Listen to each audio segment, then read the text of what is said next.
Hello guys, आज आहे Sunday आणि सकाळपासूनच बायकोची किरकिर चालू होती की तुम्ही आज मोंढ्याला जा, तिथं भाजीपाल्याचे दर स्वस्त असतात. आणि आता मी आता मोंढ्याला निघालो आहे बघा. आणि आपलं जालन्याचं बाजार समिती मोंढा हा कसा आहे, तिथले दर कसे आहेत आणि कसा आहे आपला जालन्याचा बाजार समिती, हे मी तुम्हाला दाखवणार आहे. तुम्ही बघत राहा. तर मी घुसलो आहे आमचं कृषी उत्पन्न बाजार समिती जालना येथे. आता आतमध्ये प्रवेश करत आहे. बघा मित्र, मी आता मोंढ्यामध्ये जात आहे. आणि आज म्हणजे जास्त क्वांटिटी कांदा, लिंबू, अद्रक, लसूण आणि कोथिंबीर हे जास्त प्रमाणात आपल्याला घ्यायची आहे. आणि त्याचं कारण पण आहे, ते तुम्हाला नंतर कळेलच. बघत राहा. हे आहे बघा आपलं जालन्याचा कृषी उत्पन्न बाजार समिती. अशा प्रकारे इथं स्टॉक येत असतो. तुम्हाला दाखवतो पुढे काय काय होते ते.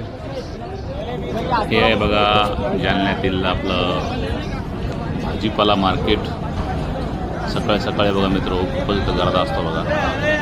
आणि भाव शेतकऱ्याचा माल असतो, शेतकऱ्याकडून कमी भावाने घेतात आणि हे पण चांगल्या भावाने विकतात. ठीक आहे, बऱ्यापैकी विकतात. भाजी 10, कोथमीर 10, पालक 10, आटा चुका है, भिंडी है, बोलो 10 रुपये बेला, 10 रुपये बेला, 10 रुपये बेला, भाजी 10 रुपये, भाजी 10 रुपये, भाजी 10 रुपये, कोथमीर का भेला 10, कोथमीर का भेला 10, पालक 10 रुपये, पालक 10 रुपये, 10 रुपये बेला, 10 रुपये बेला, 10 रुपये बेला. दे दो आले तर या कधी म्हणाला जास्त क्वांटिटी घ्यायची असेल तर नक्कीच मी पुरवतो आपल्याला. तो आता एवढा भाजीपाला घेतलाय बघा. हे बघा संसार याला म्हणतात, संसार. गोळा बेरीज केली आता भाजीपाल्याची. आणि मी आता बघा गाडीवर बसत आहे बघा मित्र.